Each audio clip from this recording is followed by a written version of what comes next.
On a vu ensemble la partie histoire, on va voir à présent la partie un petit peu marketing.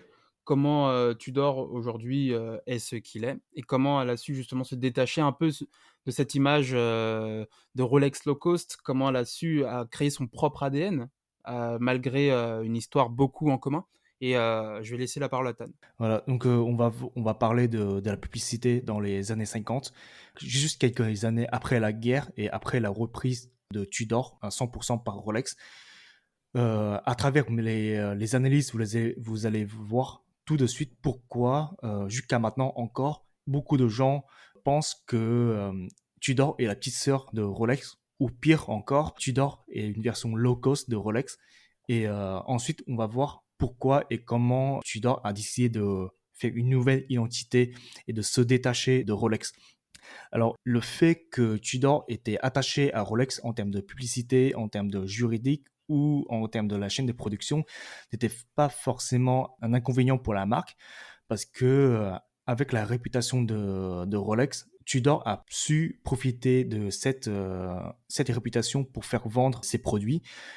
Il faut savoir que dans les années 50, la publicité n'était pas aussi sophistiquée qu'aujourd'hui. On misait beaucoup sur la qualité de produit et non pas sur les besoins des consommateurs. Avant, c'était dans la publicité, on voyait tout le temps, c'est un produit durable, c'est un produit solide, c'est un produit qui est nickel, mais on n'a jamais visé le besoin des consommateurs. Donc, il faut se remettre dans le contexte. On est dans les années 50, juste quelques années après la Seconde Guerre mondiale. Donc, il y avait pas mal de choses à reconstruire, des logements, les bâtiments, etc. Donc, Tudor se vantait qu'on vivait dans un monde où il y a beaucoup de poussière, beaucoup d'humidité, beaucoup de sable, et aucune montre sur le marché peut résister à ces conditions.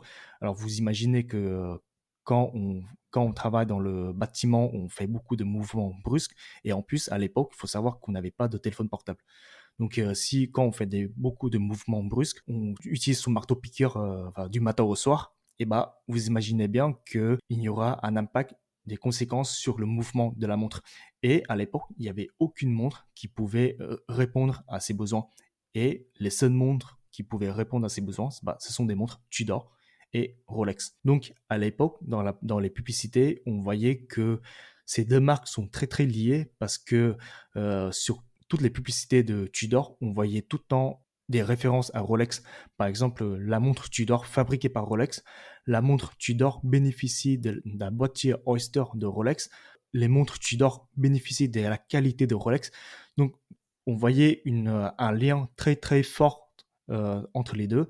Encore une fois, on vous met les publicités sur notre compte Instagram. Les liens avec Rolex ont été un avantage pour Tudor pour vendre ses produits parce que à l'époque le seul besoin qu'on avait c'était d'avoir une montre robuste et comme disait Lenny tout à l'heure, Tudor a aussi visé le marché des femmes. Il faut se remettre dans le contexte aussi, hein. On était dans les années 1900 dû au mouvement indépendantiste des femmes qui était encore tabou à l'époque.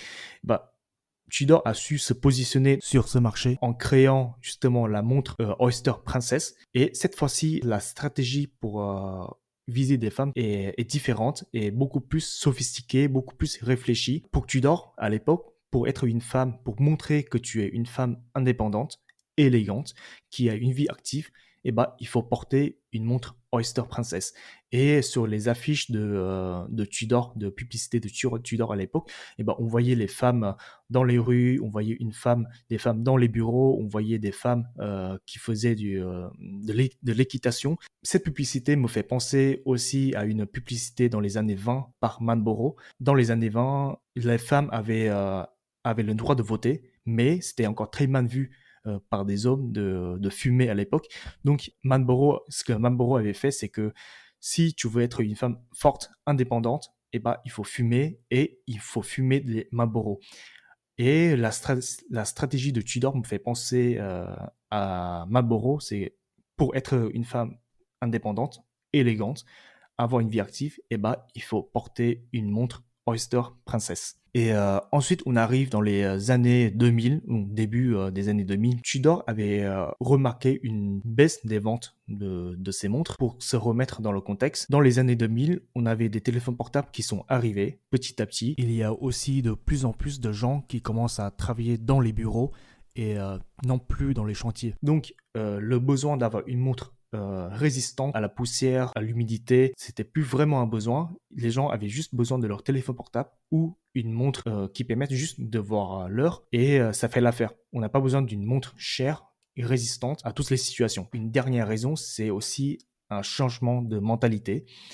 Les gens n'ont plus les mêmes besoins, comme je disais un instant, mais aussi les gens n'ont plus la même mentalité. On a plus le besoin de regarder l'heure, mais on avait un besoin d'estime de soi. Durant des décennies, Tudor a été associé à Rolex comme une marque de low cost. Cette association a une conséquence pour Tudor dans les années 2000, c'est que quand tu portes une Tudor, et que tu vas dans les bureaux et tu croises une autre personne qui porte une Rolex, par exemple, bah la personne qui porte une Rolex, elle va te dire, mais en fait, ta montre, c'est juste la mienne, mais en low cost. Donc,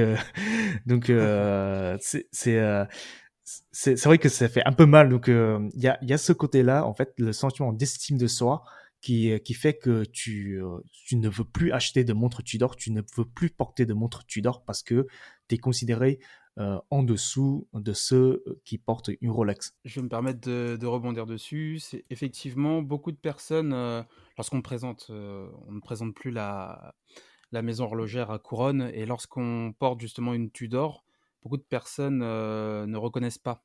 C'est assez drôle puisque Exactement.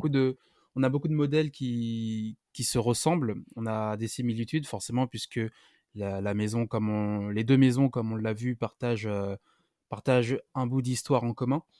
Et les personnes qui portent justement des Tudor ont la qualité Rolex, ont les avantages Rolex, mais n'ont pas justement Mm. l'aura, le renom, Rolex. L'image, voilà, exactement. N'importe qui dans la rue ou n'importe qui, dehors reconnaît une Rolex, même s'il n'en a jamais porté, il n'a jamais côtoyé, cet univers. Tandis que la Tudor, s'adresse davantage à une gamme de connaisseurs, puisque pour Mm. connaître Tudor, il faut d'abord connaître Rolex, il faut d'abord connaître son histoire. Pour porter une Tudor, ça apprécie beaucoup mieux lorsque on comprend les origines autour des 2 maisons et le lien qu'elles possèdent. Je trouve ça assez drôle de le préciser, puisque j'ai échangé un petit peu avec mon frère et il Ouais. m'expliquait que la Tudor, c'était vraiment la Rolex low cost. Il ne faut surtout pas en acheter une.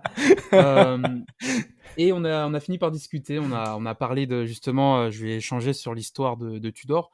Et Ouais. curieusement, le regard sur cette montre avait changé. Son regard sur cette perception qu'il avait de la maison Tudor a complètement évolué puisque certes, certes, on a des similitudes, on a effectivement, presque 100 ans d'histoire, en commun, mais c'est 2 univers complètement différents. On peut pas Mm. on ne peut pas mélanger, Rolex et Tudor, en Plus termes, maintenant, en tout cas. on peut plus les comparer en termes de prix, on peut plus les comparer en termes de qualité, puisque la qualité, si une Tudor n'est pas de bonne qualité, dans ce cas, votre Rolex non plus, il faut le savoir ça. Et c'est quoi la pensée de ton frère aujourd'hui sur la marque Tudor? Ah, aujourd'hui, il a commencé, je l'ai surpris en train de regarder un petit peu, de plus près les collections Tudor pour réfléchir sur quelle montre investir. Et en parlant d'investissement, ça va être un des sujets de justement ce podcast. On va voir avec vous, On va voir juste après, ouais. Tudor, quel modèle et quels sont les modèles les plus intéressants pour justement vous lancer dans l'investissement. Parce que Tudor est une excellente maison horlogère, avec lequel vous pouvez débuter pour investir, puisque, on parle de prix, avoisinant, pouvant aller de Qui est abordable, hein. 2 000 à oui, complètement abordables, qui peuvent aller de 2 000 jusqu'à 10 000 euros. Et comme disait Lenny à l'instant, il y avait encore des gens jusqu'aujourd'hui associés encore Tudor, qui est une marque low cost de Rolex. C'est pour ça qu'en 2007, ils ont décidé de faire un changement d'identité de la marque et de couper tous les liens visibles avec Rolex sur ses campagnes publicitaires. Alors en termes de juridique, c'est toujours pareil, hein. Les deux maisons appartiennent toujours à la fondation Hans Wilsdorf. Par contre, sur les campagnes publicitaires, eh ben, on ne retrouve plus aucun lien avec Rolex et même sur les boîtiers de Tudor. Avant, sur les boîtiers de Tudor, au niveau de la couronne pour faire le changement de l'heure, vous savez, sur le côté droit. Et aussi au niveau de la fermeture des montres. Et bah, on retrouvait les inscriptions de Rolex et plus aujourd'hui. Aujourd'hui, on retrouve la fleur de Tudor. Voilà. Et plus Et, récemment, avec cette- l'écusson. et les cuissons aussi, exactement. Avec ce changement de la nouvelle identité de marque, Tudor vise plutôt la nouvelle génération qui veulent, on va dire, qui veulent prendre le risque, qui veulent s'aventurer un peu. Et d'ailleurs, le slogan de Tudor, c'est le Born to Dare, né pour oser. Et d'ailleurs, juste devant le slogan de Tudor, on peut apercevoir le hashtag devant le Born to Dare. Ça prouve que Tudor vise la nouvelle génération parce que la plupart des gens issus de la nouvelle génération connaissent le hashtag, connaissent la signification de ce hashtag. Au-delà d'être, une fonction, c'est plutôt un symbole que va utiliser justement Tudor pour, accentuer son envie d'être une, génération, horlogère qui ose et qui se rapproche aussi de la jeunesse. Mais ce n'est pas pour autant que Tudor oublie le passé. Tudor d'ailleurs a une collection qui s'appelle Héritage qui regroupe justement tous les modèles, on va dire, qui lui est associé avec Rolex. Et dans une des vidéos de publicité de Tudor, on voyait que David Beckham, justement, assis à son bureau, et entre les mains, il tenait une Tudor Submariner magnifique. Je précise, hein, il la tenait entre les mains, il la portait pas. Et au poignet, David Beckham avait une nouvelle montre Tudor, la nouvelle génération du Black Bay. Et dans la vidéo, il me parlait de la Tudor, c'est comme si c'était sa première montre Tudor, qu'il a vécu beaucoup d'aventures, beaucoup d'histoires avec.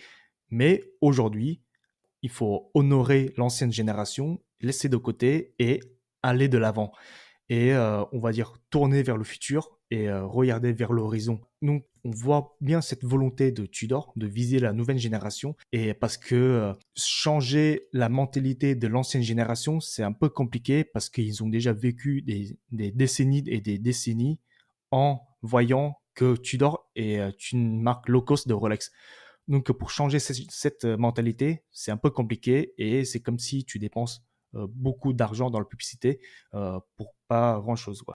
J'aimerais revenir sur les publicités, notamment avec David Beckham, puisqu'on retrouve des publicités avec le footballeur et Morgan Bourkiz. Morgan Bourkiz, c'est un OK, ouais. Français, champion du monde d'apnée et qui a été égérie pendant près de 2 ans, je crois bien, pour la maison Tudor justement pour, accentuer justement cette fiabilité qu'un apnéiste de renom a pour justement une Mmh. montre de plongée. Je trouve ça assez extraordinaire Mmh. d'ailleurs, Ouais, c'est intéressant ce que tu dis, Lenny, aussi sur accentuer sur la qualité. C'est que Tudor montre que c'est pas parce que c'est une nouvelle génération que c'est moins fiable. exactement. La question maintenant qu'on peut se poser, c'est est-ce que, Tudor sera toujours dans l'ombre de Rolex?